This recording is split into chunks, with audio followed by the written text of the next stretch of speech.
Hello and welcome, this is Doug, WE6Z, and in this video I'll be restoring an Emerson Model 503 All-American 5-tube radio from 1946.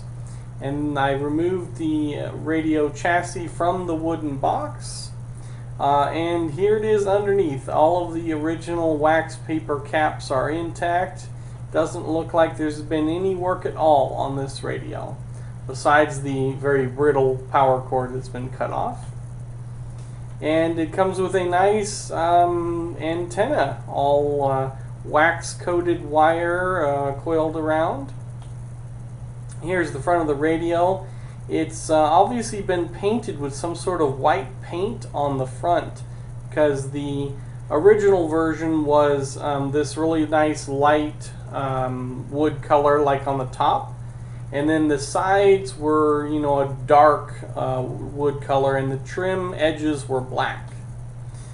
So I found a new polarized power cord and tied a knot in it, put that in there, and attaching it to the power switch, and then to the other end will go to the other into the tube string, since it's a series set where all of the filaments add up to around 120 volts.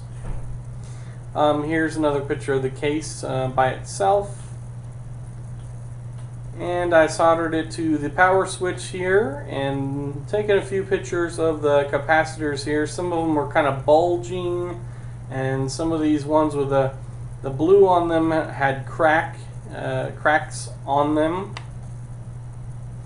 The big filter cap, which I'm sure was all dried out, I had to cut this metal band around it to kind of extract it from the case. And really funny, it says for DC only. I thought that was kind of interesting, considering its its use here. 30 and 50 microfarads at 150 volts, which is kind of odd values, so I was able to find a 47 and a 33, which should suffice. And getting ready to start the recap here.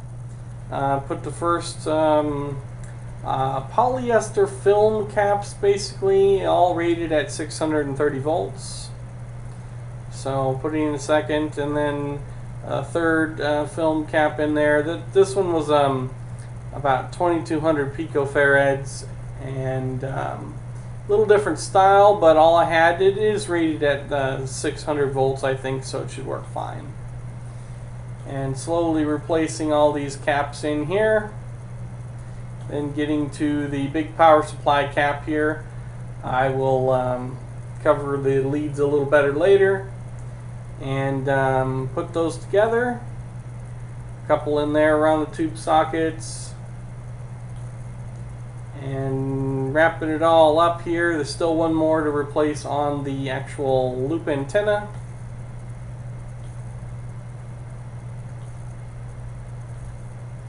Here are all of the paper caps I pulled out, some rated at 400 volts, some at 200 volts, and things like that.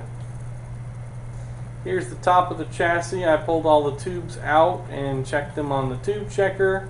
All of them checked out decent, except for one, which I had to get a replacement for. I think it was a 12SQ7 or 12SK7, one of those. Here it is sitting sideways. It has a nice green dial display on it. And powered it up real slowly on a Variac, and it came to life. I couldn't believe it. Sound started coming out of it. And here's a short little video here. Guy wants to be as objective as I can while supporting him. So you...